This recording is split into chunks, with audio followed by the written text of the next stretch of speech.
नमस्कार, मी ऋषाली यादव सारंग। आता आपण पाहणार आहोत बातम्या विस्ताराने। गजानन कीर्तिकर युती धर्माला छेद देत आहेत याचा निषेध करतो गजानन कीर्तिकरांच्या भूमिकेवर आशिष शेलार यांनी टीका केली आहे। तर अनिलराव अडसुळांकडून गजानन कीर्तिकरांची पाठराखण करण्यात आली आहे। आशिष शेलारांची पुराव्यानिशी आरोप त्यांनी करावेत असं अडसूळ यांनी म्हटलेलं आहे।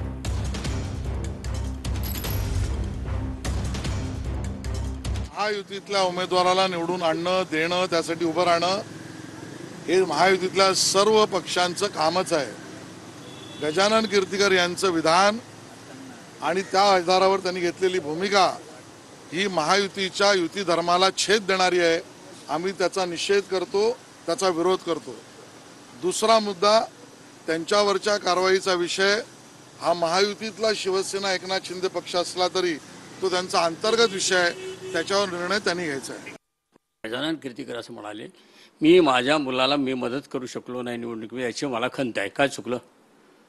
खंत आहे याचा अर्थ याच्यात स्पष्ट होतं की त्यांनी त्या मुलाचं काम केलेलं नाही असा अर्थ निघतो, दुसरा काही वेगळा येत नाही आहे। मी काम करू शकलो नाही याची मला माझ्या मनामध्ये खंत आहे।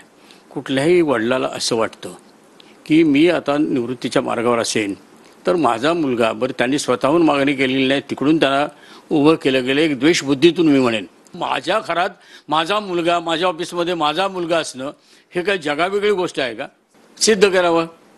हे बा या गोष्टी आहेत, पुरावे आहेत, त्याला पुरावे आहेत का? म्हणजे शेवटी मी त्या मतदारसंघात मी स्वतः जाऊन आलो आहे ना। योगेश्वरीला मी माझ्या सहकारी सेनेची एक मोठी बैठक घेतलेली आहे। त्या ठिकाणी अनेक ठिकाणी त्यांच्या घरी जाऊन आलो, त्यांना भेटलो, त्यांच्या मिसेसला भेटलो। मुख्य पदाधिकारी, बरेचसे पदाधिकारी माझ्या जवळचे आहेत, सातारा जिल्ह्यातले जास्त आहेत त्यांच्याबरोबर काम करणारे। त्यावेळी मला कुठं आढळलं नाही, ह्यांना कुठं शोध लागला? बोलावं तर माणसाने पुराव्यानिशी बोलावं। आरोपासाठी आरोप, अरे ही वेळ नाही आरोपाची। एक तर तुम्ही महायुतीमध्ये आहात याची कुठंतरी एक जाण ठेवा की आपण आपल्यावर टीका करतो आहोत।